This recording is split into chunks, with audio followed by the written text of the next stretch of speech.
자, 그러면 이제 중대 불교 관련된 내용을 보겠습니다. 자, 중대 불교는 특징을 이제 좀 먼저 설명하면 사상적으로 체계화되기 시작했다는 거예요.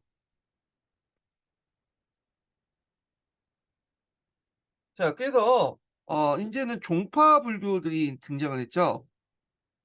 그래서 우리가 알고 있는 뭐 선종이라니 뭐 교종 등등 이런 이제 종파 불교가 성립됐다는 것은 이게 통일신라 말기 때 정도 되는데 어느 정도 인제 뭐냐면 인력이나 자원 그다음에 교리가 확립됐기 때문에 그렇게 인제 형성됐던 거고요. 그다음에 불교 논쟁 같은 것들이 인제 쪼금씩 해결되죠. 이 대표적인 게 인제 뒤에 설명하겠지만 공유 논쟁 같은 것들을 그 당시 해결될 수 있는 거. 그 원효 같은 사람이 이제 일심 사상이나 뭐 하쟁 사상을 통해서 이런 것들을 이제 해결했던 거고요.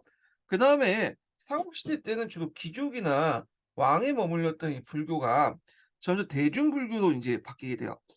불교의 대중화가 인제 이루어졌다. 어 그래서 이제 그 대표적인 그 불교 대중화에 큰 역할을 했던 게 뭐냐면 그 앞에서 얘기한 것처럼 미타 신앙, 간음 신앙 같은 그 정토 사상이 큰 역할을 했다는 거죠. 이 정토 사상은 그 우리나라뿐만 아니라 일본이나 중국이나 불교가 대중화하는 데 상당히 큰 역할을 했다는 거죠. 그다음에 인제 미신적인 어떤 불교에서 벗어나서 좀 더 약간 보편적이고 종교적인 어떤 역할을 이제 강조했다. 어 이런 것들이 인제 중세 시대 때의 인제 뭐냐면 특징이다. 이렇게 좀 보시면 될 것 같아요. 자, 그러면 내용을 이제 보겠습니다. 자, 삼국시대 때 전래된 불교는 통일신라 시대에 들어와서 미중의 융성을 보았다. 이때 불교는 교학 면에서 한층 발달되어 사상 체계로 성립되었고, 그다음 신학 면에서도 일반 민중들이 널리 확산되면서 사회 지배 이념이 되었다. 자, 통일신라 시대 불교는 당후부터 전래된 여러 종파가 심화되어 활발한 발달을 이뤘는데 신라에서 많은 도당 유학생들이 건너가 당후부터 여러 불법을 배워 귀국하여 불교 홍룡을 심었는데 요 대표적인 승려가 뭐 위상이라든지 한 그 원척이라든지 그런 해초라든지 이런 대표적인 승려들 있죠. 그 해초가 있는데 해초는 그 당시 당에서 멀리 인도 서역 지역까지 순례하면서 유명한 왕운천축 국전이라는 그 기행문을 썼죠. 요거 외워 두세요. 요거 예전에 한번 그 기출에 언급된 적이 있어. 물론 인제 해초 자체가 이제 한국사에서 언급된 건 아니고요. 역교론에서 그 교육과정 관련된 내용으로 예문으로 나온 적이 있거든요. 그래서 왕후천춘 국전 이름 정도는 외워 두시는 게 좋을 것 같아요. 그래서 보통 기출에 나온 예문들을 보면 뭐 어디에서 나오든 간에 예문이 나왔다 하면 외워 두시는 게 좋아. 외워 두시는 게. 자, 이를 도당 유학생들에 의해 불교 종파는 신라에 들어서 이제 더욱 발전됐는데 이들 불교 종파가 이제 오교죠. 교종이 이제 오교가 성립됐는데 보통 불교 종파가 형성되려면 나름대로 인제 뭐냐면 그 물적, 인적 기반이 있어야 되고요. 게다가 불교 교리가 어느 정도 돼야지만 가능했던 건데 불교 교단이 언제 성립됐냐 종파가 성립 여러 가지 있지만 되게 통일신라 중하대, 하대 요 정도 이렇게 보고 있어요. 그래서 이때 인제 뭐 계율종이니 열반종이니 법성종이니 그다음에 하엄종, 법상종 이 5 종이 인제 성립됐다. 이렇게 인제 있는데 외워 두시는 것도 좋을 것 같아. 뭐 쓰라고 나올 수도 있어. 약간. 자, 그래서 인제 잠깐 인제 요 5 종에 대해서 이제 보면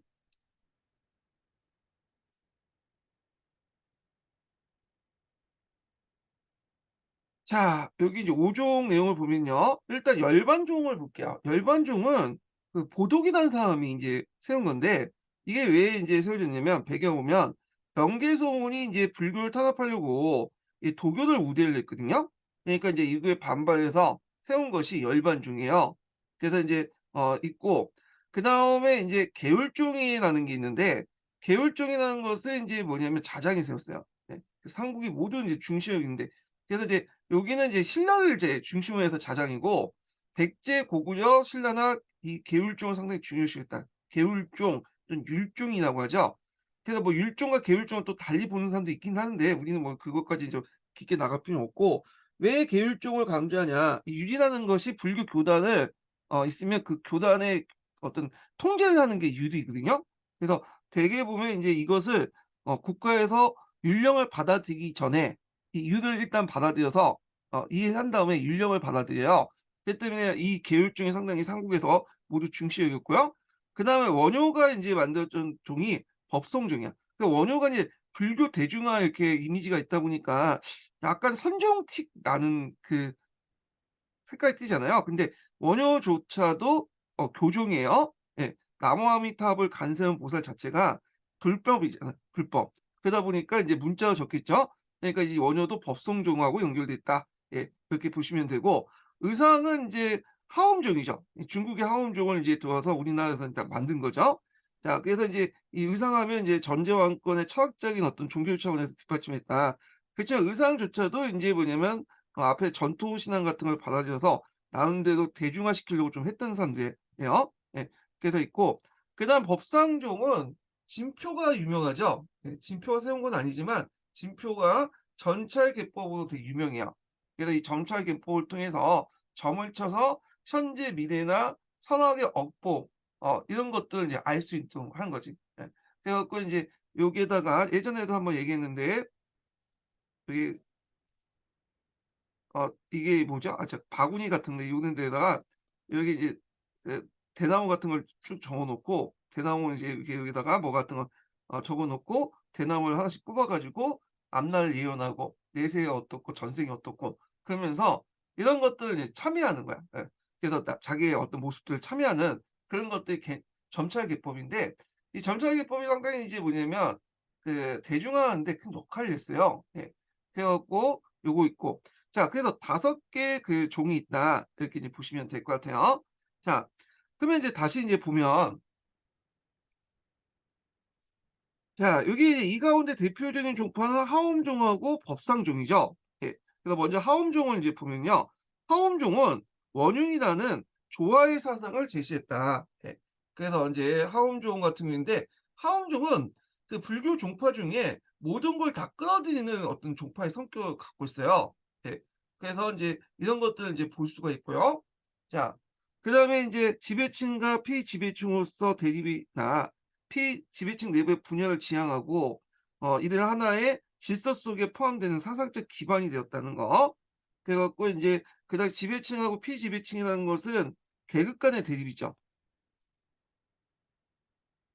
그리고 또 지배층 내부의 분열은 뭐 이제 그 골품제 안에서의 뭐 진골과 육두품의 갈등 이런 것도 있을 수 있고 고구려 백제 신라의 예전에 이제 그 지배층도 있을 거냐. 고구려 백제 유민들 지배층 이런 것의 갈등도 있을 수 있겠죠. 예. 그래 갖고 인제 요런 것들 원흉이라는 사상을 통해서 하나로 합쳐서 통합하는 데 의미가 있는 거야. 그래서 이거는 화엄종은 어 그 당시 고구려, 백제, 신라의 갈등 그다음에 인제 또 계급 간의 갈등 그다음에 골품제 내에서 갈등을 하나로 통합을 냈다. 뭘로? 전제 정권 통해서 전제 지배 정권 그 강력한 황제권, 왕권을 바탕으로 하나 통합시키는 데 이용할 수 있는 거죠. 그래서 이런 분열 현상을 위로부터 통합하는 데 상당히 큰 역할을 했다. 그 대표적인 사람이 이제 그 의상이고요. 예. 그러다 보니까 이제 이 지배층인 진골귀족들에게 환영을 받았고 특히 통일 후에 전제 왕권 강화와 이념적 도구로 사용함으로써 크게 발전됐다는 거야. 예.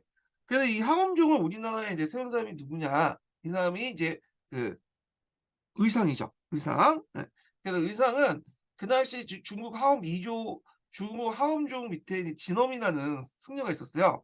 거기 밑에서 이제 법장관이 동문서하고 하면서 인제 중국에서 화엄종을 배워왔죠. 그리고 교단을 인제 뭐냐면 세우고요. 그리고 하엄 십찰이라는 그 또 하엄 계통의 사찰도 한 10개 정도 세워 이 사람이요. 자, 그래서 인제 내용을 보면요. 이 사람은 당에 유학해서 중국 하엄의 제2 조인 그 지엄에게 수학하고 돌아와 신라 하엄종을 개창했다. 뒤에 이제 중국 하엄종 제3 조가 됐던 법장이 지엄 문화에서 의상과 동문서합을 하여 지엄이 법정을 문지, 의상을 의지 이런 식으로 대비시키고 있으며 의상이 귀국한 뒤에도 이 두 사람의 교류가 계속되었다는 사실은 당시 신라의 하엄학이 그다음에 중국과 같은 수준에 나타난 걸 보여주고 있다는 거죠. 근데 여기에서 의상이 왜 갑자기 기욱했냐 이것도 좀 봐야 될 텐데 그 당시에 인제 나단 전쟁이거든요. 예. 그래서 당나라가 이제 신라를 공격했다는 걸 이제 알게 된 거예요. 그래서 그걸 이제 그 당시 왕에게 알려주기 위해서 이제 귀국을 했다고 그래요. 그래서 이런 걸 볼 때 인제 나름대로 이 의상의 사상이 '호국불교적 성격을 띠고 있다.'라고 인제 볼 수가 있죠. 예. 요 부분이. 자 하여튼 이렇게 있고 의상은 제자 양성과 교세 확장에도 힘을 길러 하엄종은 크게 번창했고요. 근데 고려 쪽 궁녀에게 이어지는 등 그의 병맥은 신라 하엄종의 주를 형성했다. 예. 그래서 이제 있는데 요건 나중에 좀 고려시대 하엄왕은 하엄종은 나중에 좀 얘기를 했고요. 자 그다음에 인제 요 정도 하고 이거 끝나. 이게 뭐 너무 간단한데 의상 사상이. 그래서 요 관련된 내용을 좀 더 약간 서브노트에서 좀 어 이렇게 볼게요. 자, 의사의 사상 중에 이제 특징이 그 호국불교적 성격을 갖고 있다고 했죠. 그래 갖고 뭐냐면 이 이상의 이제 호국불교 사상이 그 밑에 있는데 뭐 왕족불 사상에 입각한 호국불교적 정도를 계승했다. 그렇지만 종전의 호국불교적 사상 외에도 종교적 성격도 또 강화됐다. 보편적 성격도 강화됐다. 이런 것들 이제 좀 기억을 해 두시면 돼요. 그래서 의상의 불교는 원광이나 자장 단계 불교를 벗어나 망실불교, 귀족불교에서 일반민을 포함한 전 국가적인 불교로 확대 발전시켰다는 거죠. 같은 호국불교라도 좀 위의 사람들만 대상으로 한 게 아니라 아래 사람까지 확대됐다. 그래서 우리가 이제 잘 알려지지 않지만 이 불교 대중화에 큰 역할을 했다는 거야. 그래서 인제 이렇게 보시면 되고요. 그러면 의상의 불교 대중화 관련된 내용 볼게요. 이거 예전에 꾸샘 구프샘에서 인제 좀 몇 개 언급된 부분이 있거든요. 그래서 이제 보면 자 의상의 불교 대중화는 교단을 통해서 이루어졌다는 거. 그래서 신분을 초월한 교단을 운영했고 앞에 이제 하엄종 같은 데 있죠.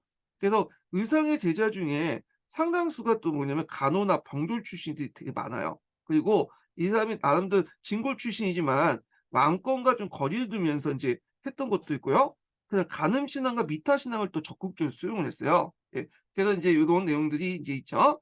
그래서 부속사에 보면 하엄사 복찬이 부속사 금단에 보면 무량수전이 있어야 되는데 그 무량수전이라는 게 있고 하엄종 주변이 비로나잡을 대신에 이 미타 신앙의 주인 아미타불이 모셔져 있다는 거. 이런 것들이 인제 볼 때 대중불교적 어떤 신앙을 갖고 있다. 그래서 미타 신앙을 적극적으로 수용하려고 했다라는 거 있고요.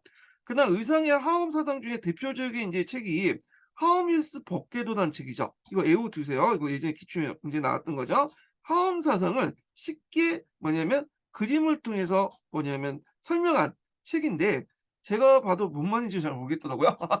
예. 그래서 저는 그냥 요약한 것만 좀 설명을 해 드릴게요. 제가 무슨 자 그래서 여기에 보면 일찍다 다지기라는 원흉 사상을 포함하고 있죠. 자 일찍다 다지기는 뭐냐? 하나가 여러 가지가 될 수 있고 여러 가지가 하나로 합쳐질 수 있다는 거죠.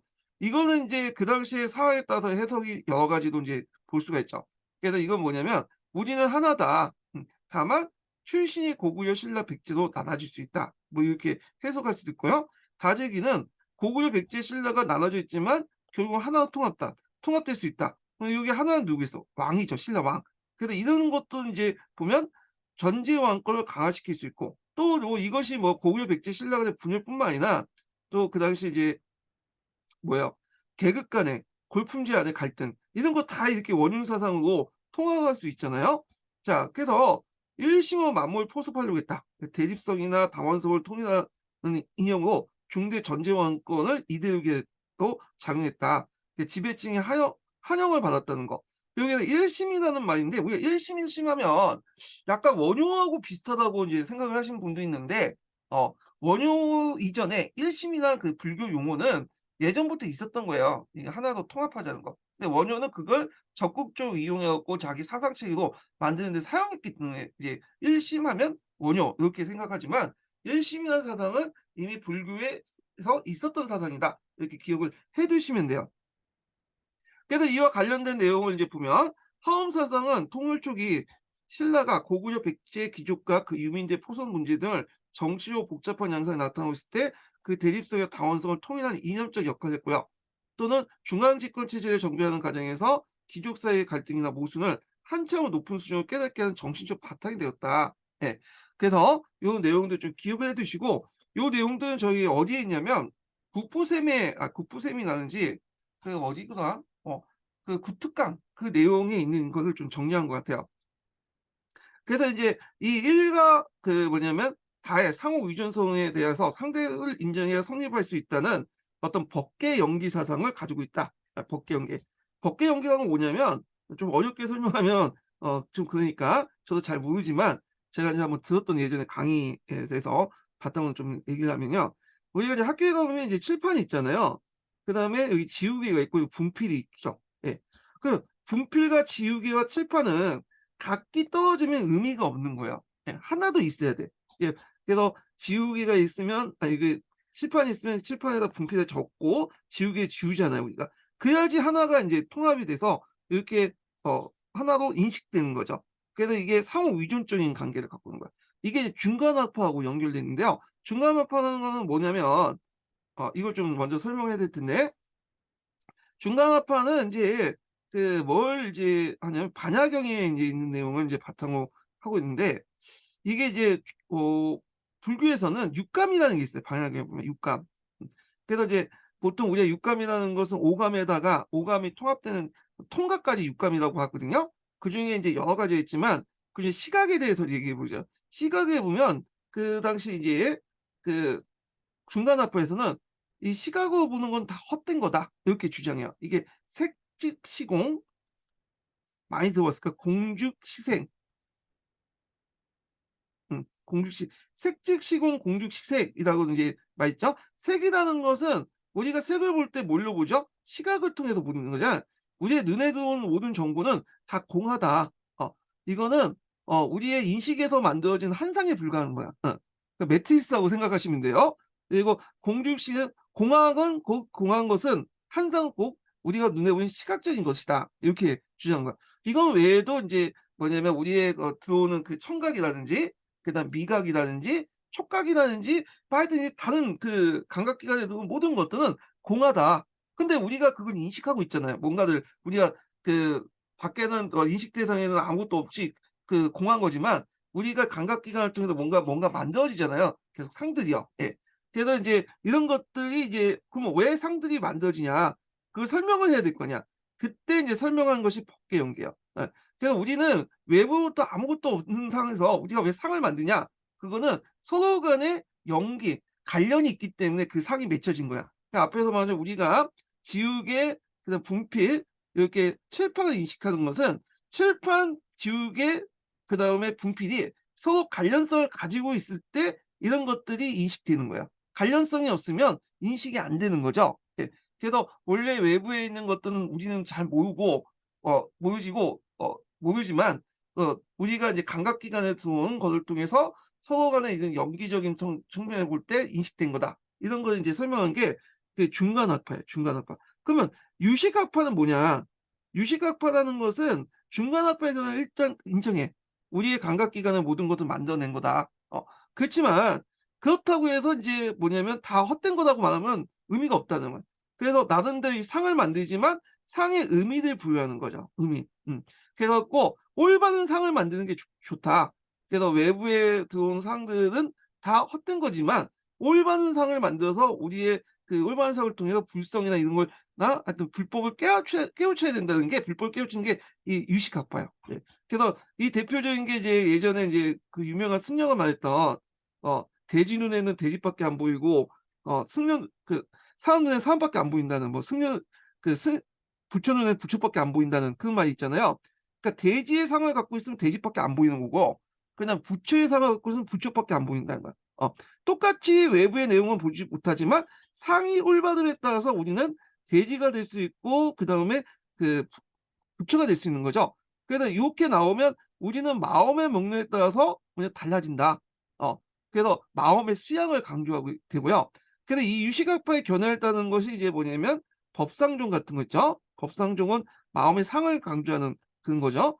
그다음에 이걸 좀 더 발전시킨 게 이제 선종이야.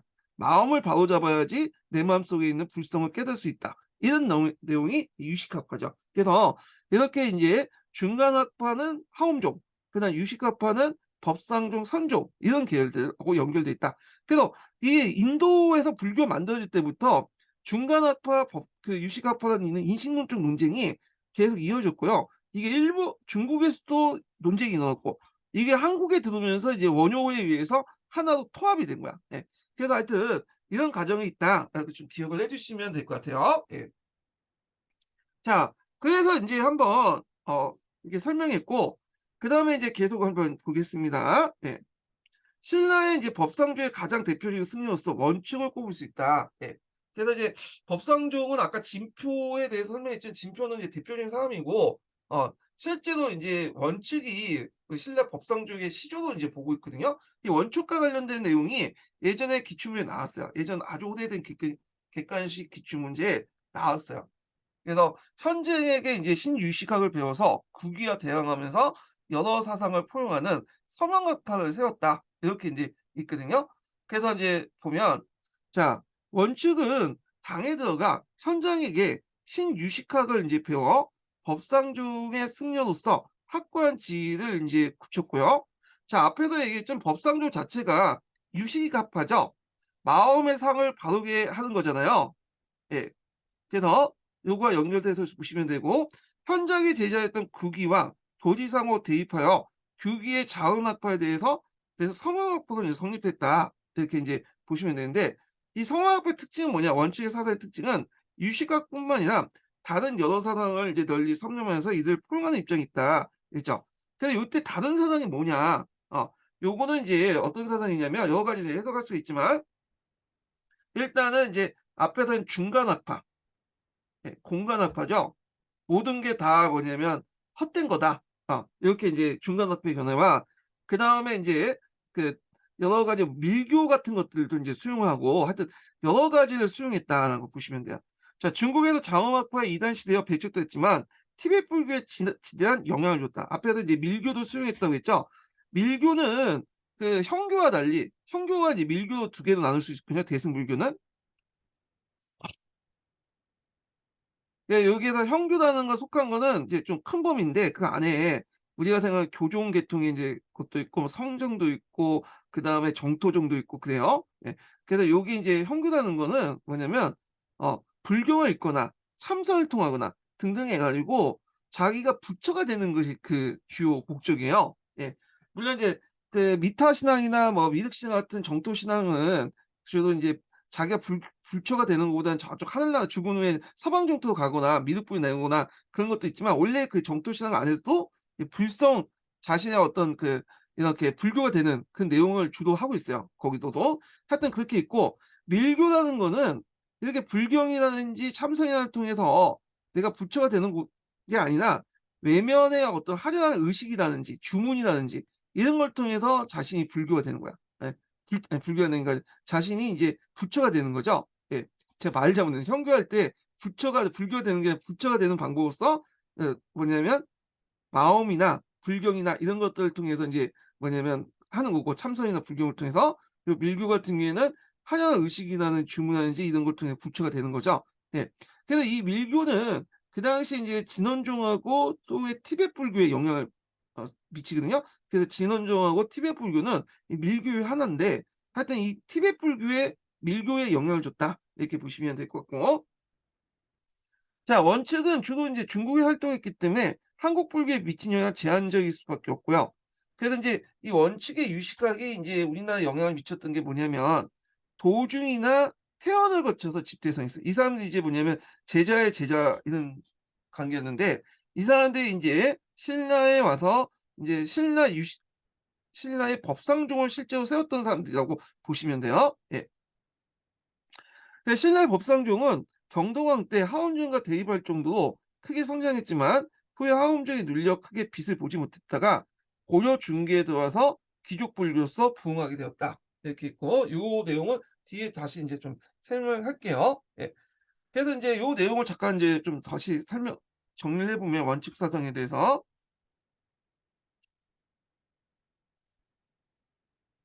자, 원칙은 타 종파의 상당히 개방적인 성격이 있죠. 거기에 밀교적 요소도 있고 중간학파 요소도 있고 그래서 자흥학파로부터 이단시되었지만 티벳 불교에 지대한 영향을 미쳤다는 거. 그다음에 이 원칙의 공유 논쟁을 제기했어요. 유식학파 뭐냐면 중간학파 같은 공유 논쟁을 제기하면서 나름대로 해결하려고 했지만 제대로 해결은 못했죠. 예. 그래서 이 원칙은 공유 대립 문제를 본격적으로 인식하고 그에 져서 여러 곳에 그 대립을 하야시키려고 노력을 기울였지만 그러나 만족할 만한 해결은 이루지 못했고 이 만족할 만한 해결은 누가 했냐면 원효가 했다. 이렇게 보시면 돼요. 그래서 인제 그 사람이 썼던 책 중에 뭐냐면 신의 밀경 소라는 게 있어요. 보통 신의 밀경이라는 인제 불교 경전이 있나 봐요. 거기에 소를 붙였다. 그러니까 주석을 붙이는 게 소라고 하거든요. 그래서 이 소의 신의 밀경서에 보면 원칙의 통불교적인 사상이 많이 들어가는데 요게 뭐 유식이나 중간학파 요소가 많다. 그래서 이 사람은 유식학파지만 중간학파적 요소를 많이 받아들인 거고요. 자원학파에서는 유일하게 유식학파만 이제 받아들이는 그런 특징을 갖고 있어요. 자, 그래서 이걸 이제 전파시킨 사람은 뭐냐면 이 사람은 이제 중국에서 죽었고 그 제자의 제자 정도 되는 그런 사람들인데 이 도중이 이제 신라에 들어와서 원칙의 유식학을 전했고요. 태원이 인제 이때 가서 법상조를 개창했고 그리고 인제 유식 사상을 원칙과 도중에 따르면서 규기의 또 주장도 받아들였어요. 예, 앞에 있는 자흥학파의 견해도. 자, 그래서 인제 요런 내용들 좀 기억을 해 두시면 될 것 같고요. 그리고 인제 뒤에 앞에서 설명한 이 진표는 이 법상종의 한 사람이에요. 대표적인 사람이야. 전찰개법 같은 것들을 통해서 대중교회에 상당히 노력했다. 점을 쳐서 현재 미래를 거쳐서 선악의 업보를 관찰하고 참여하는 과정에서 계율적인 반성이 주안이 되었다. 반성이. 그래서 이 진표도 일종의 법상종의 한 사람이다. 이렇게 보시면 될 것 같아요. 자, 그다음에 넘어가서 다시 이제 보겠습니다. 자, 이와 같이 위상과 원칙, 태연 등에 의해서 하엄종과 법상종이 각기 독자적으로 발전했지만 이 시기의 불교의 전체적인 분위기는 원효의 하장 사상과 통불교적 특징을 갖고 있다. 이렇게 보시면 돼요. 자, 이 통불교라는 건 뭐냐면 한 개의 종파에서 벗어나서 여러 종파들이 융합되는 거야. 그래서 앞에서 설명한 것처럼 이제 뭐냐면 원칙이라든지 의상이라든지 각각 원칙 같은 법상종이고 의상은 이제 하엄종인데 여기에만 집착한 게 아니라 다른 종파의 사상도 융합시키려고 되게 노력을 했어요. 예. 이런 것도 원효 사상에서도 보이는 거고요. 자, 그래서 인제 원효 사상 관련된 내용을 좀 보겠습니다. 자, 원효는 일단은 무슨 종을 세웠죠? 법성종을 세웠다 보시면 돼요. 엄밀히 말하면 세운 거보다는 나중에 이제 원효가 죽고 나서 이 법성종이 만들어졌는데 법성종의 이제 시조로서 원효를 모셨다 뭐 이렇게 이제 해석을 하는 게 더 합리적인 것 같거든요. 자, 뭐 있고 자, 그다음에 원효의 업적을 이제 읽기 전에 요건 뭐 간단하게 돼 있어 너무. 예. 그래서 좀 볼게요. 자, 원효의 불교의 인제 특징은 세 가지로 요약할 수 있어요. 통불교적인 성격을 띠고 있다.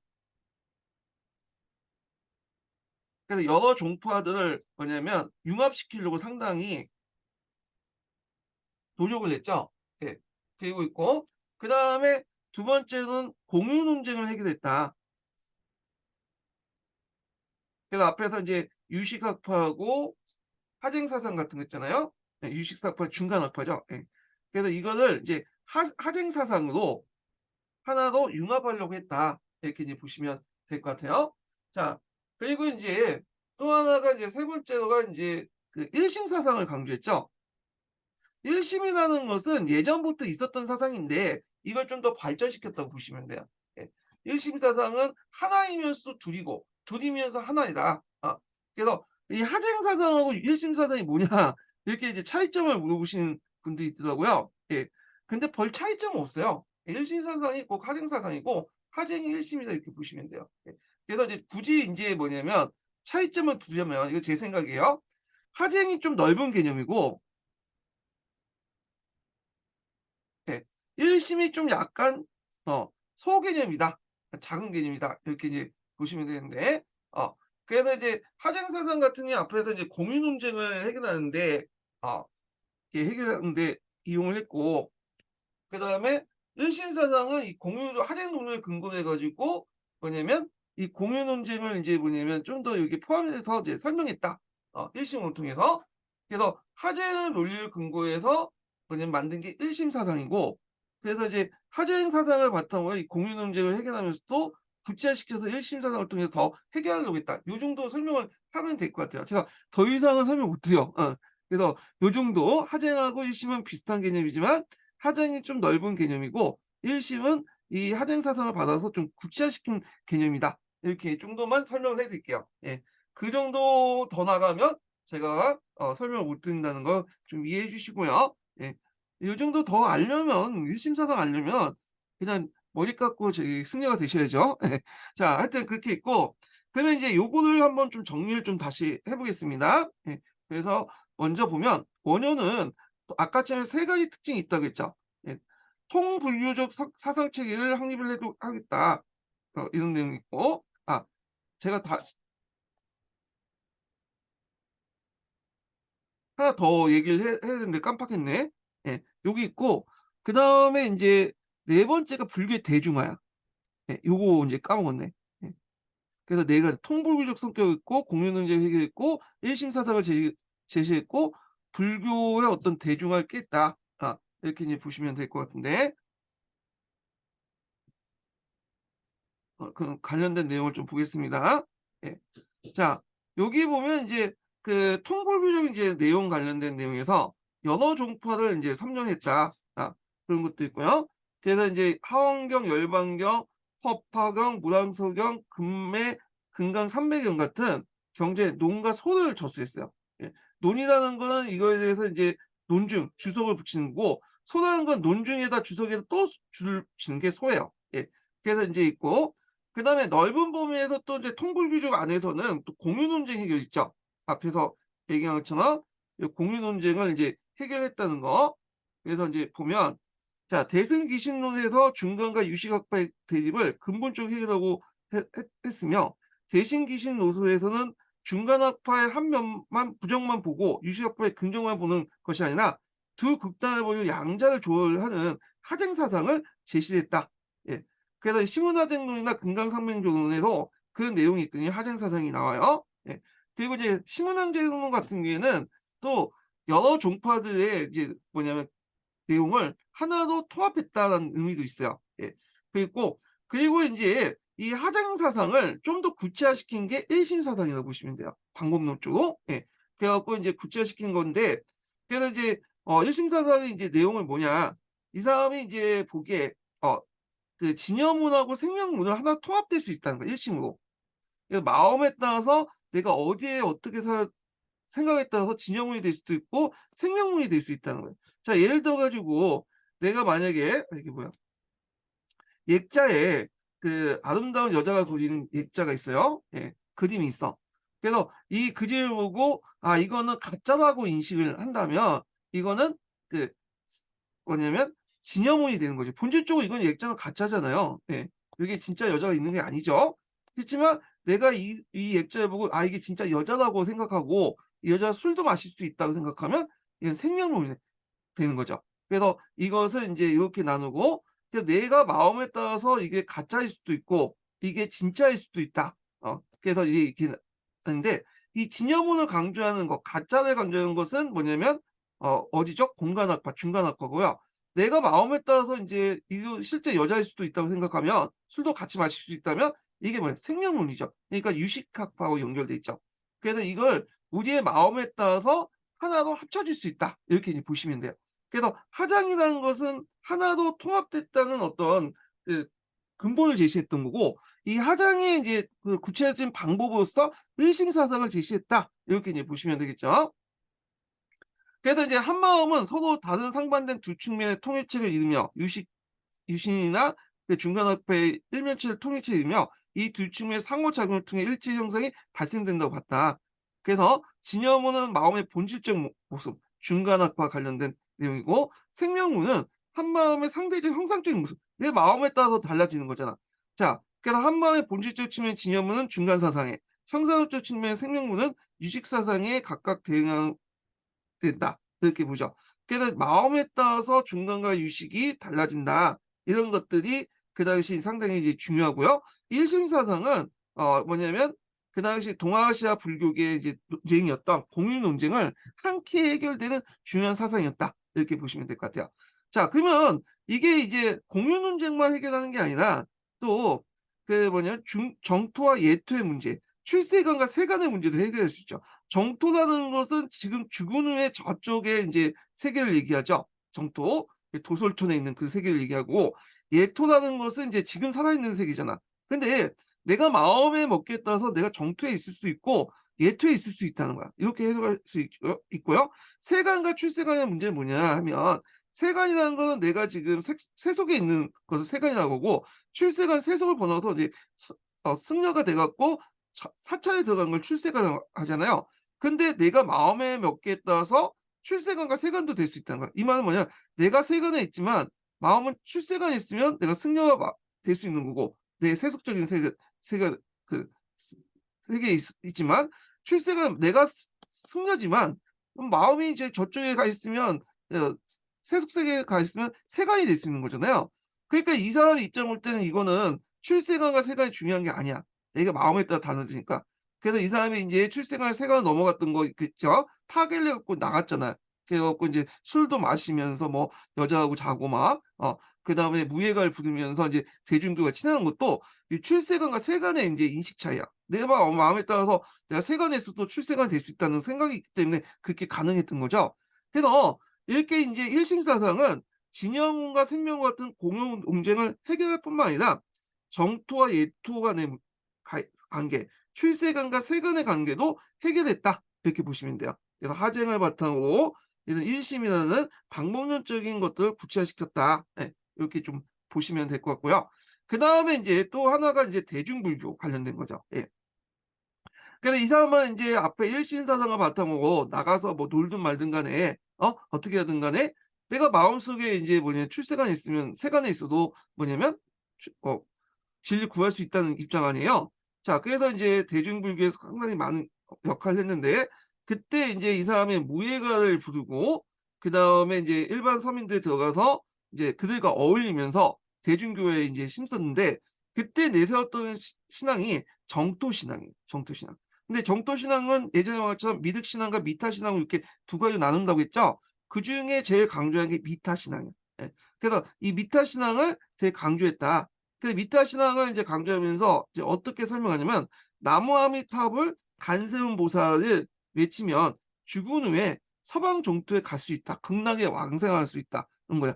내가 불성이 되려면 상당히 노력이 필요하잖아요. 뭐 그 참선을 하든 불경을 읽든 깨달음을 얻어야 되냐, 부처가 되려면. 예.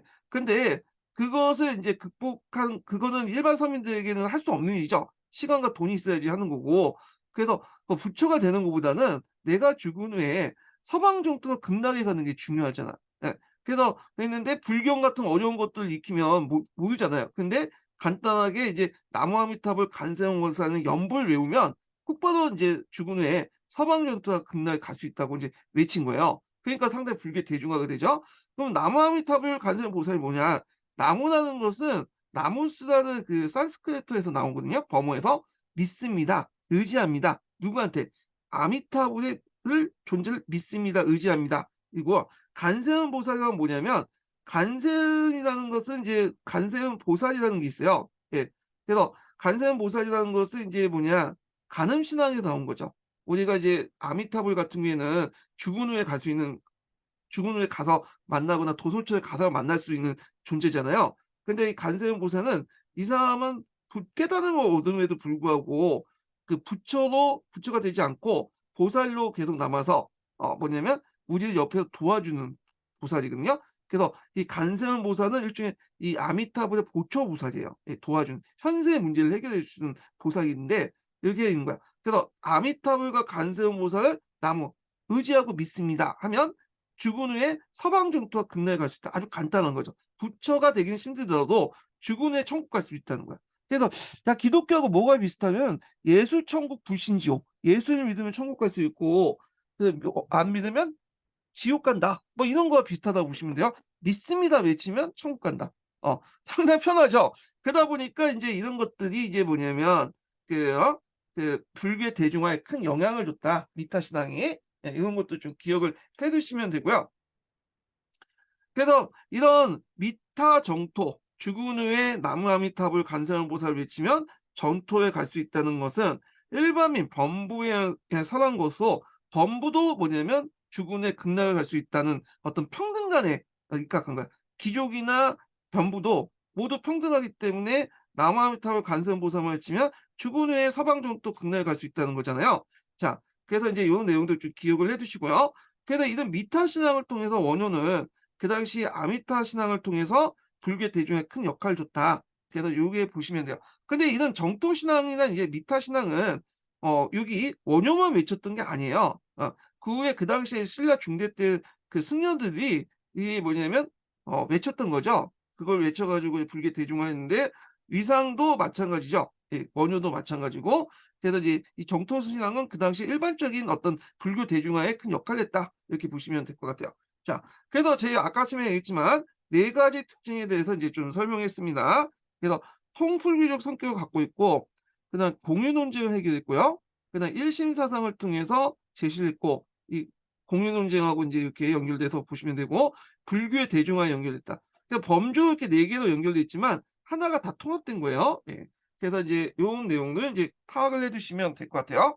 자, 그러면 인제 그 내용을 한번 읽어 보겠습니다. 예.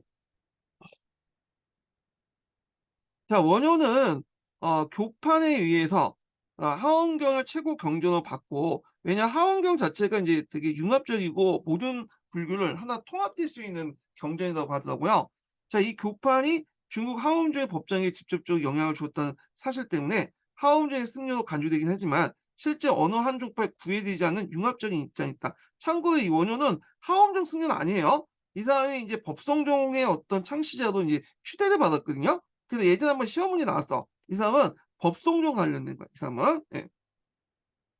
자, 그 하원경뿐만 아니라 열반경, 법화경, 문항수경, 중간론, 삼론, 그다음에 성유신론 등 중요한 경로에 대해서 종유는 요약본이라는 뜻이죠. 그 노가 소를 지었다. 그러니까 노하고 소는 뭐냐면 노는 이제 주석서를 얘기하고 소라는 건 이 주석서의 또 주석서를 얘기해요. 예. 그래서 이렇게 있고 그래서 아까 이제 얘기했던 그 책 중에 이 사람이 썼던 그 책 중에 대신기승 논서가 있죠. 자, 여기에서 이제 하쟁사상을 이제 제시를 했다고 하는데 자, 이 대신기신 노소가 이제 중간학파, 유식학파 대입을 인제 뭐냐면 극복하기 위해서 썼던 책이거든요. 근데 이 책은 원래 원본이 따로 있어요. 대신기신경이라고 따로 있어. 예. 그게 인제 어떤 사람이 중국에 논을 갖다 붙여서 주석서를 만들었는데 그 주석서를 보고 소를 갖다 붙인 거야. 그래서 대신기신론이라는 중간한 유식학파의 그 대립과 관련된 이런 그 책이 있는데 거기에 또 중국 사람이 논을 붙였고 여기에 원효가 또 소를 붙인 거야. 그래서 대신 기신 논소가 되는 거죠. 예. 요렇게 이제 보시면 돼요. 그러니까 지어서 이제 각각의 근본 정신과 세부적인 정목을 시켰고 특히 대신 기신 논소와 시문화쟁론에선 하쟁 사상을 제시해서 서로 모순과 대립처럼 보이는 각 불교의 사상, 경전의 불교 사상을 하나의 원료로 해통시켰다. 그래서 여기 시문화쟁론이라는 것도 시문이라는 것은 여러 시문은 이제 열 가지라는 의미가 아니라 여러, 문이라는 거는 종파라는 뜻이에요. 여러 종파를 하쟁을 통해서 하나로 합쳤다. 이 해통이라는 게 하장이죠. 자, 이와 같이 원효의 불교는 이후 신라 사상대에 계승하여 신라 승려대에 계승되어 신라 불교의 중요한 정통이 되었다는 거. 후에 인제 의상이라는 사람도 원효를 상당히 존경했죠. 요 관련된 예문이 예전에 기출에 나왔던 거고요. 예. 자, 그리고 인제 이 과정에서 하쟁의 구체적인 방법론으로서 제시한 게 일심이다. 예. 종전에 인제 일심 사상이 있었죠. 이거를 하쟁과 연결돼서 구체적인 방법론으로 체결시킨 것이 원효고요. 그 과정에서 공유 논쟁을 해결했다. 이렇게 보시면 될 것 같아요. 예. 요 정도 요 정도만 이해를 해 두시고 더 이상은 저한테 이제 기대하지 마시고요. 예, 저도 잘 몰라요, 불교에 대해서는. 자, 그래서 인제 이렇게 했고 그다음에 원효의 사상은 불교의 종합화를 추구했을 뿐만 아니라 그래서 인제 불교의 민중화, 대중화도 이제 주장했다. 원효는 인간이 모두 평등하다는 기본 원칙 위에서 왜냐하면 모든 사람이 뭐냐면 성불할 수 있고 모든 사람이 죽음 후에 그 정토나 극락세계에 갈 수 있다는 그 기본으로 전제로 해서 하쟁을 주장했으며 이건 지배층 중심의 어떤 화합이 아니라 민중 중심의 하합이었다. 자, 이런 것들이 의상하고 좀 다른데, 의상은 주안점이 뭐냐면 통합을 하되 전제 왕권을 중심한 위로부터의 통합을 강조했잖아요. 근데 원효 같은 경우에는 아래로부터의 통합을 강조했어. 이게 좀 달라요. 물론 이제 의상도 불교 대중화 같은 것들에 이제 신경 썼지만 원효보다는 좀 못하죠, 상대적으로. 원효 같은 경우에는 철저하게 이제 아래로부터의 통합을 강조했다. 그래서 이제 원효는 민중불교라 할 수 있는 정토 신앙을 널리 전도한 것으로 자연스러운이다. 자, 이때 정토 신앙 중에 미타 신앙을 바탕으로 했다. 나무아미탑을 간세음보살만 외치면 죽은 후에 서방 정토에 갈 수 있다. 자, 정토 신앙이라는 어려운 불교 경전을 이해하지 못해도 다만 연불만으로도 서방 정토에 갈 수 있다고 이제 한 단순한 신앙이고, 또한 현세 고해에 벗어나 내세 극락 왕생을 피는 내세 신앙이기 때문에 무지하고 가난한 민중들이 크게 영향을 받았다. 그래서 요게 이제 정토 신앙 자체가 그 뭐냐면 구원적인 요소가 있다고 했죠. 예, 그래서 미륵이나 미타신하고 이렇게 나눠 보는데, 이건 미타 관련된 내용을 이제 얘기하고 하는 것 같은데, 하여튼 그런 측면이 있고, 참고로 그렇다고 정토 신앙이 불처가 되는 걸 포기한 거 아니에요? 정토 신앙에서도 부처가 되는 것도 있어요. 예. 원래 이 부처를 되는 게, 성불되는 게 제일 중요한데, 이게 시간이 나면서 성불은 좀 힘드니까 이건 좀 보조적이 된 거고, 요게 뭐냐면 인제 구세주, 미륵 신앙이 미륵이 내려오거나 자기를 구제하거나 죽은 후에 서방 정토로 가는 거, 이런 게 인제 초점을 맞춘 거야. 그러다 보니까 자연스럽게 이제 대중화가 됐던 거죠. 예. 그러니까 신라의 정토 신앙은 통일 전에 이미 발생했는데, 이것이 이제 통일 후에 특히 원효에서 크게 성행되 되었던 것이다. 그래서 이 정토 신앙도 이제 통일 이전의 정토 신앙은 미륵 사상을 바탕으로 한 거죠. 미륵 사상. 근데 요때 인제 원효에 한 것은 정토 신앙 중에 미타 사상을 바탕으로, 미타 신앙을. 예. 이게 좀 약간 결이 달라요. 예. 그러다가 이제 후삼국 시대 때는 다시 인제 이 미륵 사상이 인제 유행하죠. 미륵 하생 사상. "미륵이 내려서 우리를 구원해 줄 것이다." 이렇게 있고요.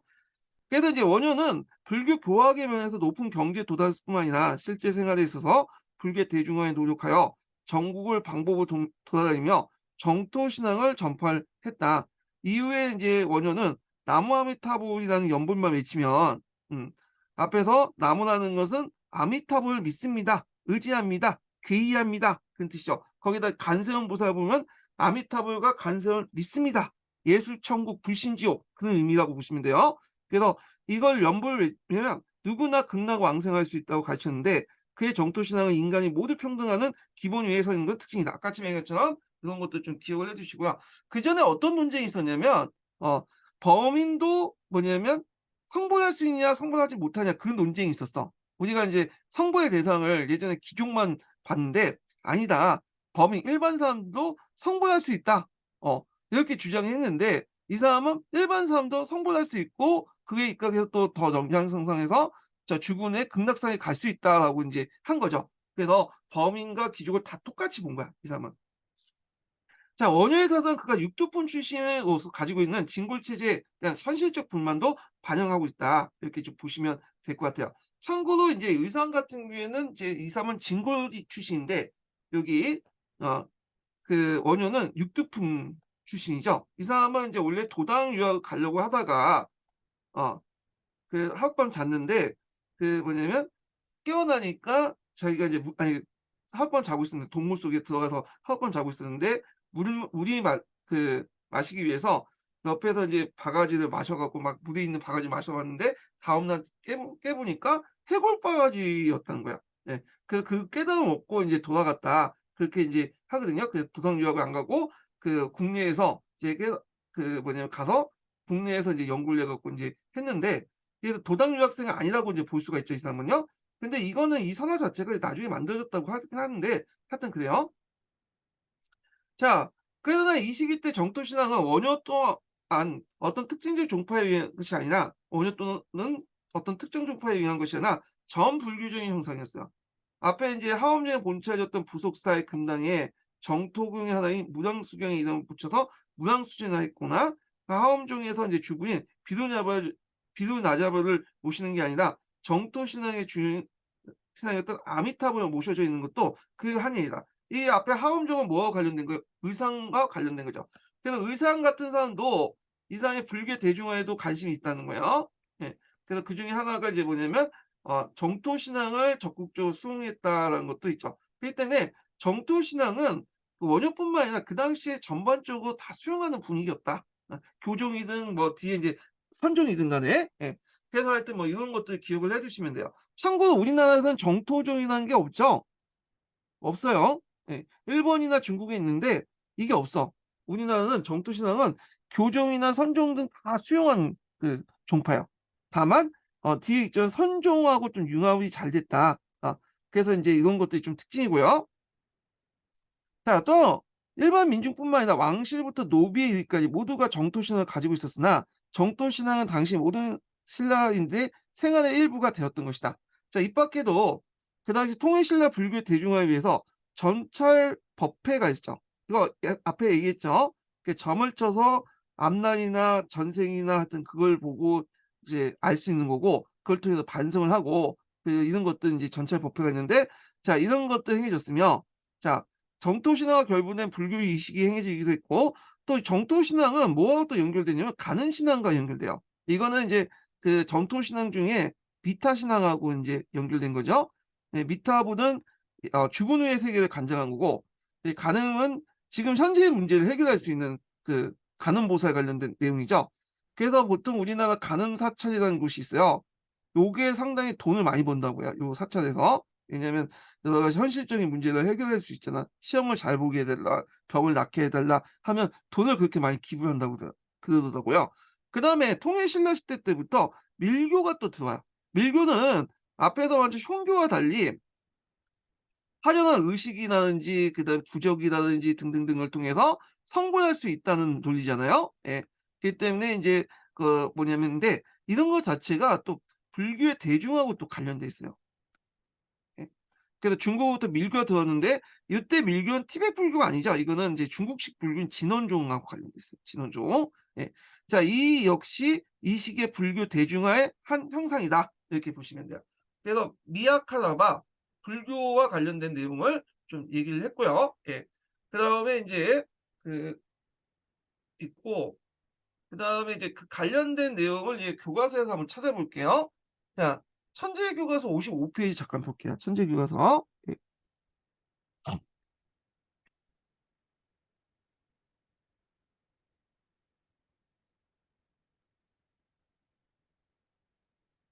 자, 원효와 위상의 사상 이렇게 있죠. 예전에 뭐 원효와 의상 사상 관련된 비교한 기출 문제가 한번 나온 적이 있거든요. 뭐 논술 형식으로 나온 것 같은데, 그래도 인제 나올 가능성이 상당히 많은 부분이죠, 여기. 보시면 되는데, 자, 한국의 유명한 고차는 대부분 원효나 의상과 연이 닿아 있을 정도 한국 불교에 차지하는 이들의 역할과 의의는 매우 크다. 그러니까 두 사람은 대당 유학길을 함께 오르긴 했지만 도중에 원효는 해골바지에 물을 마신 뒤 크게 깨달아 돌아오고, 의상은 유학길을 행했다는데, 요거는 만들어진 이제 그 설화라고 보시면 돼요. 후대에 이게 만들어진 얘기거든요. 그래서 있던 팩트가 아니다. 그렇지만 하여튼 이런 설화를 통해서 알 수 있는 거는, 원효는 자생적으로 자기가 연구해 갖고 독학해 갖고 인제 깨달음을 얻었던 사람이고, 의상은 유학을 가 가지고 중국 유학을 받아온 사람이다라는 걸 알 수 있는 거죠, 여기에서. 그래서 인제 하여튼 두 사람의 이제 서로 다른 행동을 통해 신라 불교를 발전시켰다. 원효는 세상을 돌아다니며 다양한 불교 교리를 배우면서 복잡하고 방대한 불교 사상을 종합했고, 반면에 의상은 당 유학 후 하음종을 이어서 제자를 양성하고 신라 왕권을 뒷받침한 정식 통합을 이바지했다. 그래서 이제 요걸 볼 수 있는 게 이제 시문화쟁론에 있는데, 시문화쟁론에서 하쟁의 방법적인 방법, 하쟁의 중요한 내용으로서 방법으로서 구체적 방법 1 심을 강조했죠. 그 1 심이란 사람의 마음, 즉 사람의 주관적 의식을 가르치지 않는다. 그것은 세계의 원을 이루면서 자연과 사회에 뛰어노는 절대적 실체를 얘기하는 거다. 이렇게 했죠. 자기의 마음에 따라서 뭐냐면 예토와 정토가 될 수 있고, 이렇게 인제 하는데, 요거는 모르겠어요. 예. 이거는 시문화쟁을 번역한 내용이기 때문에 제가 알고 있는 거하고 좀 다른 것 같아. 하여튼 뭐 그렇게 있고, 자, 자료 2번 같은 경우에는 보면 하엄일승 법계도죠. 요거 기억해 두셔야겠죠, 요 부분은. 나의 모든 속에 모두가 있 나 속에 모든 것이 있고 모든 속에 하나가 있다. 하나가 꼭 모둠이고 모둠이 꼭 하나다. 일찍다 다지기라는 거예요. 일찍다 다지기. 하나가 다고 다가 1이다. 아 되겠죠. 그래서 인제 이렇게 했는데 이거는 앞에서 얘기한 이제 법계 연기하고 연결됐죠. 예. 그래서 "다양한 소에서 하나로 인식되는 거다." 예. 그렇지만 본질은 알 수 없다. 그 내용이죠. 그래서 "한 작은 티끌 속에 우주의 만물을 머금고 모든 티끌 속에 또한 이와 같다." 한데 뭐 우리가 심오한 원리까지는 다 알 필요 없고 요 정도만 기억을 해 두시면 될 것 같아요. 예. 자 그래서 인제 이렇게 해서 인제 있고 그다음에 넘어가서 시민화국사 관련된 내용을 이제 보겠습니다. 자 시민화국사 194 페이지에서 196 페이지까지 한번 내용을 볼게요. 예. 자 여기 넘어가기 전에 두 번째 인증번호 관련된 내용을 알려드릴게요. 두 번째 인증번호는 17 번입니다. 예. 두 번째 인증번호는 17 번이에요.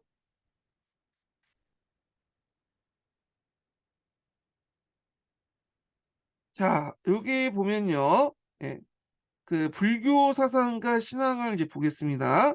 자 그래서 이제 두 번째 단락부터 볼게요. 마지막 단락부터. 자, 통일신라 시기에 다양한 불교 철학이 발전됐다. 그 7세기 중엽 당에서 인도 유학으로 들어온 그 상장법사인 헌장이 유식학을 크게 퍼뜨렸는데 그의 문화에서 공부한 신라 승려들을 통해서 신라 불교도 그 당시 이제 유식학이 전해졌다. 신라 유식학을 대표하는 사람이 이제 원측이죠. 그가 어여서 당에 떠나서 현장이 인도에 들어온 뒤 함께 불교를 번역하였다. 자, 그래서 인제 요 현장이 인도에 들어왔는데 불교를 번역한 것은 신혁경이라고 하죠. 요건 제가 이제 중국사 할 때 좀 얘기를 했어요. 예. 그래서 신혁경을 이제 같이 번역했다. 자 유시각을 깊이 있게 공부하며 그 내용을 소개하는 해심밀경소 같은 저술을 남겼다. 요게 인제 앞에서 해심밀경이라는 그 원래 책이 있고 거기에 줄을 갖다 붙였다 이렇게 보시면 돼요. 엄밀히는 해심밀경 논소라고 해야 되는데 뭐 그냥 이렇게 넘어갈게요. 자 이들 저술은 후대 동방 지역에 거쳐 티베트까지 전해졌다. 그래서 티베트에 그런 오늘날 라마교에 영향을 줬다. 예.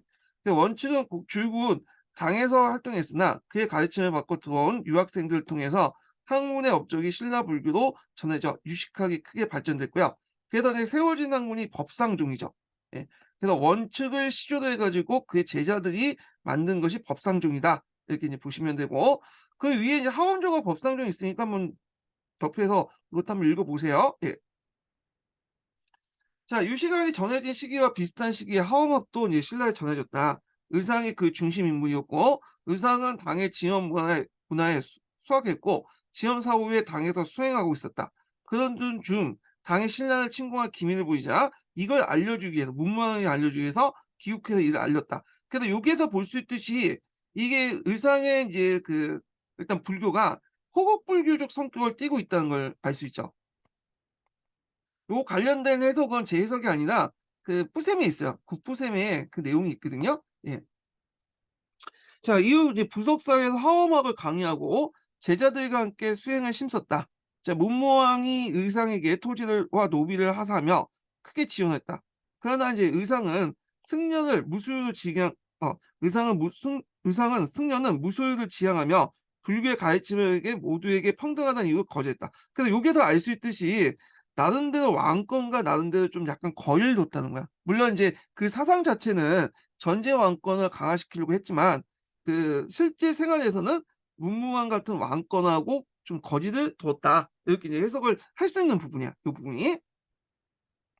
그래서 이제 의상은 하음에 쓴 법궤도를 지어서 요거 되게 중요하죠. 예전에 기출에 나왔던 거죠. 하엄학의 내용을 정리했다. 그의 제자들과 중국에서 법정에서 배우고 들어온 승려를 통해서 하엄학은 신라 불교계에 점차 널리 퍼졌다. 자, 그 유시각과 하엄학을 널리 연구한 가운데 원효는 기존의 토대 불교 사상을 통해서 독자적인 이제 종합적인 어 불교 사상을 제시했다. 그래서 원효의 불교의 특징이 통불교적이고요. 그런 거에서 기존의 어떤 그 사상들 불교 사상을 정리했죠. 그리고 이게 하등 사상이 여기에서 나온 거고 이걸 바탕으로 해서 독자적인 불교 사상을 이제 제시했는데 요 화장을 바탕으로 일심을 이제 제시했죠. 부처의 방법론으로서 뭐 이렇게 있고 이게 서로 연결돼 있어요, 유기적으로요. 예. 자, 의상과 함께 당나라의 유학을 시도했다가 다녀온 원우는 책을 통해 헌정이 전한 인도의 이유식학을 연구하는 한편 의상에 기획한 뒤에도 하오막을 공부했다. 그러니까 이 사람은 다양한 이제 뭐냐면 학문을 접했다고 보시면 돼요. 하오막뿐만 아니라 여러 학문도 접해보고 불교 종파도 수용해보고 연구해보고 그랬던 사람이에요. 자, 원효는 삼국시대에 전해진 불교 사상과 새로 수용된 유식학, 하오막 등을 두루 공부하면서 이를 종합화하려고 노력했다. 그의 이론적인 차이에도 불구하고 모든 대승불교 사상이 중생의 마음이 부처라는 동일한 진리를 입각해 중생 규제의 다양한 가르침을 어 제시하고 있다는 하증 사상을 제시했다. 예. 그래서 이 하증 사상은 대승기신론서나 시문화쟁론에 나와 있죠. 그래서 대승기신론에서 이런 입장을 잘 담고 있다고 생각하고 이 책에 대해 다양한 주석서를 붙였다. 그래서 대승기신론서라고 하는 거야. 이 사람이 쓴 게. 예. 대승기신경이 있고 거기에 논에 이제 주가 있고 거기에 주석서를 붙였으니까 소가 된 거죠. 대승기신론의 주요 내용은 공유논쟁 관련된 내용을 주제로 쓴 건데 하여튼 이렇게 있고 아울러 시문화쟁론을 제시해서 하쟁 사상을 구체적으로 제시해서 여러 종파의 이제 것을 하쟁으로 통합을 하려고 했다. 이렇게 이제 보시면 되겠죠. 그리고 하쟁의 주요 방법론으로서 일심 사상을 제시했다. 자기의 마음에 따라서 왔다 갔다 할 수 있다. 뭐 이렇게 이제 제시를 한 거죠. 자, 그래서 원효는 중생의 본래 마음은 모두 차별을 초래로 하는 절대평등의 모습이며 불교의 근본 목적은 이러한 절대평등의 마음을 깨닫고 실천하는 거다. 그래서 원효는 앞에서 이제 통론에서 읽은 것처럼 뭘 기반으로 하냐면 범인이나 귀족이나 신분에 관련 없이 모두 성불할 수 있고 그리고 내가 죽음 후에 나무아미탑을 간세를 보살 외치면 뭐냐면 하늘나라에 올라가서 극락 왕성할 수도 있고요. 서방 종토에 갈 수 있다는 걸 전제를 하고 있는 거예요. 그는 이러한 절대평등을 실천하기 위해서 사자에서 나와 세속의 거리를 다니며 일반 민중들을 대상으로 불교의 가르침을 적극적으로 전했다. 그래서 이제 이걸 이제 볼 수 있듯이 일심 사상에 의하면 어 출세관과 세관의 차이점을 없애려고 했죠. 그러니까 내가 마음의 먹기에 따라서 세간에 있어도 출세관을 할 수 있는 거고 출세관에 있어도 내가 이제 세속만 원하면 세관이 될 수 있는 거잖아. 그러니까 이 사람은 절에 있느냐 없느냐가 중요한 게 아니야.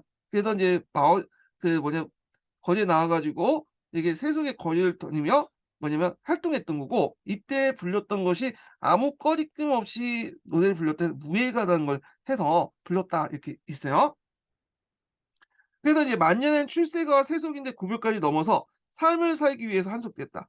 원효와 이제 비슷한 시기에 이렇게 불교에 대중화시켰던 사람들이 몇몇 보여요. 그중에 인제 뭐냐면 해숙이라든지 해공이나 대안 같은 승려들이 있는데 물론 이 사람들이 는 다 이름이 아니에요. 변명이죠. 대안 같은 게 대안 외쳤다고 대안이라고 하는데 하여튼 이 원효처럼 사찰에 나와서 일반 민중들의 대상으로 불교의 가르침을 펼치며 생활했다. 민중 포교자들은 이제 활동으로 불교 신앙은 귀족뿐만 아니라 일반민들에게 널리 퍼져나갔다. 그래서 요 관련된 내용도 이 구특강에 나와 있거든요. 예, 이렇게 있고요. 자, 불교가 일반인들에게 이제 학대 가운데 사후의 이상 세계에 대한 신앙도 확대되었다. 도솔촌 예전에 한번 도솔촌 얘기했을 거예요. 도솔촌은 여기 있고 이제 수미산이라는 곳이 있고 여기가 이제 정토가 있으면 그 중간에 있는 것이 도솔촌이라고 했죠. 그래서 이 도솔촌에 누가 이제 주냐면 미륵물이 이게 도솔촌을 주재를 하는데 되게 인제 죽은 후에 갈 수도 있고 내가 인제 열심히 기도해서 여기에서 갈 수도 있는 거죠. 그래서 인제 이렇게 있는데 자 이거를 이제 미륵 상생신앙이라고 해요. 상생. 예전에 한번 제가 언급을 했어요. 정토신앙은 미륵신앙과 그 뭐냐면 미타신앙으로 나누는데 미륵신앙은 상생신앙과 미륵 하생신앙으로 나누는데 요게 도솔청 관련된 내용은 요거와 관련된 거예요. 미륵 상생과 관련된 내용이에요. 그러니까 도솔천도 정상세계 외에도 아미타불이랑 극락세계가 사후에 이상세계를 제시했다. 그래서 이제 죽은 후에 갈 수 있는 게 도솔천도 있고 이 극락이라는 곳도 있다. 예. 그 죽은 후에 극락세계에 태어난 아미타불 가르침을 들으면 수행해서 전진을 깨달을 수 있다는 정토 신앙이 통일신라식의 대표 신앙으로 왕족과 노비에게까지 폭넓게 확산되었다. 그래서 요게 설명한 정토 신앙은 지금 미륵 신앙은 미륵 상생 신앙이고, 그다음에 이제 요기 신앙 관련된 건 미타 신앙이죠. 미타 신앙. 예. 그 죽은 후에 아미타불 극락세계에 태어나서 아미타불의 가르침을 얻을 수 있다. 그래서 이걸 통해서 부처가 될 수 있다. 뭐 이런 게 그 미타 신앙 관련된 내용인데, 자, 뭐 이렇게 있고, 그다음에 지옥의 중생을 구제하는 지장보살에 대한 신앙도 널리 퍼졌다. 뭐 이렇게 있어요. 자, 그래서 이제 이렇게 해서 한번 봤고요. 요 정토 신앙 관련된 내용이 자세히 적혀 있는 게 어디냐면, 그 국부셈에 있는, 그 국부셈이 아니다. 그 구특강 내용에 보면 2부에 불교 사상 관련된 내용이 있거든요. 요게 더 자세하게 이제 적혀 있어요. 여기는 그거 시간 되실 때 한번 보시는 것도 좋을 것 같아. 여기. 자, 그래서 인제 요렇게 있고, 선종 관련된 내용을 좀 이따 읽기로 하고요. 그다음에 미술의 발달 관련된 내용 볼게요. 여기는 뭐 크게 나올 만한 부분은 아니에요. 우리가 뭐 미술사 전공한 건 아니기 때문에. 다만 인제 여기에서 좀 알아둘 것은 이 불국사 석굴암이죠. 예. 그래서 이게 이제 김대성이 만들었다고 인제 하거든요, 경대강 때. 그래서 뭐 불국사는 전생의 부모, 뭐 석굴암은 현세의 부모를 위해서 만들었다고 하는데, 마치 이거 들으면 김대성의 개인 사찰처럼 들릴 수 있지만, 원찰처럼 들릴 수 있지만, 실제로 국가가 주도해 갖고 만든 거예요. 예. 그래서 이게 언제 만들어졌냐면 경도강 때 만들어졌죠. 요것만 기억을 해 주세요. 경도강 때 한화 정책을 했던 경도강 때 불국사 석굴암이 만들어졌다. 요 정도만 기억을 해 두시면 되고, 구체적으로 그 불국사의 어떤 조형적 미술 특징이라든지 석굴암의 특징 이런 것까지 우리가 다 알 필요 없을 것 같아. 예. 그래서 그냥 넘어갈게요, 이 부분은. 예. 그래서 각자 읽어 보시고, 자, 그러면 고 부분부터 볼게요, 고 부분. 고 부분은 예전에 한번 시험 문제 나왔어요, 요 부분은. 통일신라 했을 때 고 부분은. 자, 통일신라는 그전에 신라는 돌무지 덜널무덤을 만들었죠.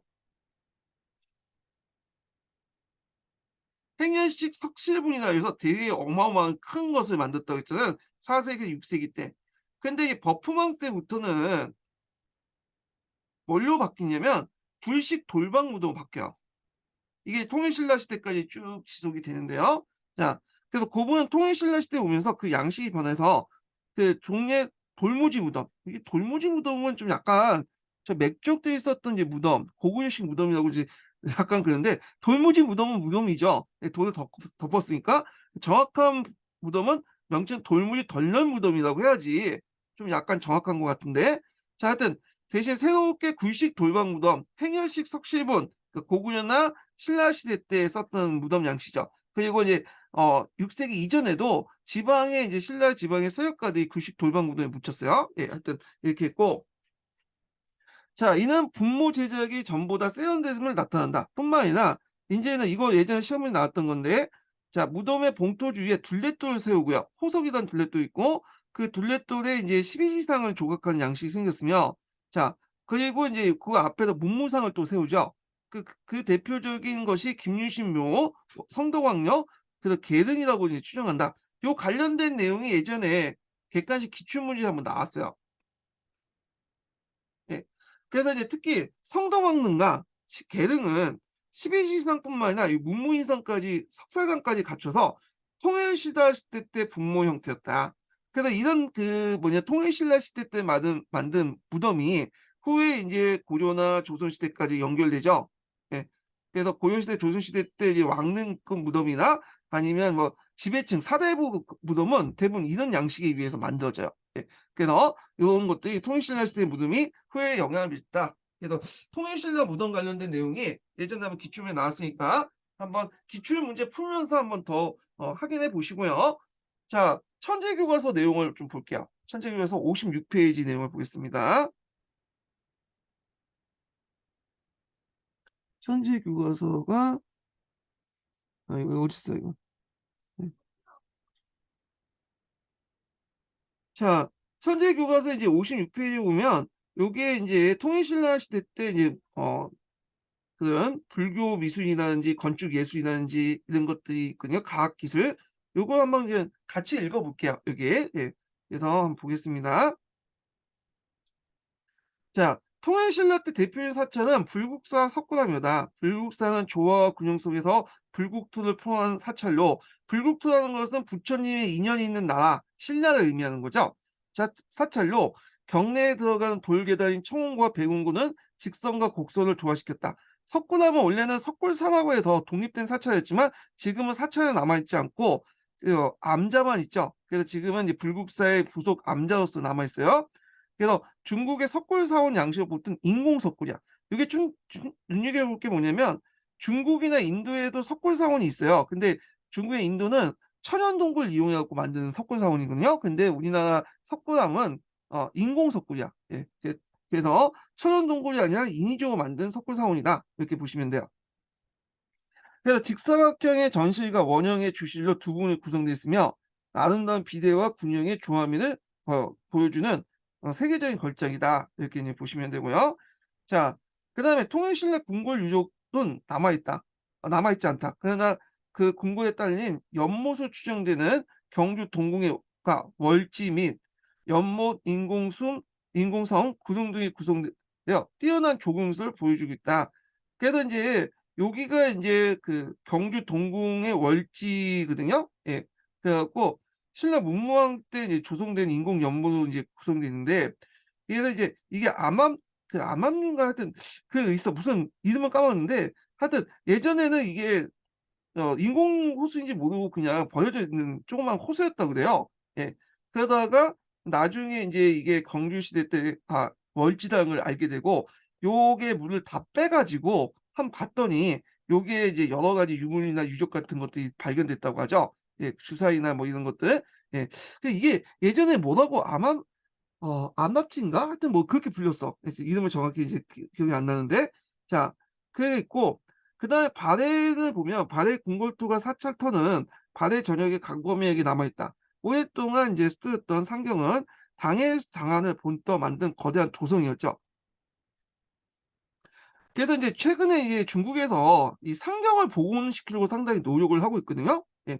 왜 그러냐면 상경이 당나라 수도 장안을 본받았잖아요. 그러니까 요걸 강조함으로써 그날 발해가 당의 지방 정권이다라는 걸 강조하기 위해서 상경을 복원시키려고 지금 공사 중이야 지금. 예.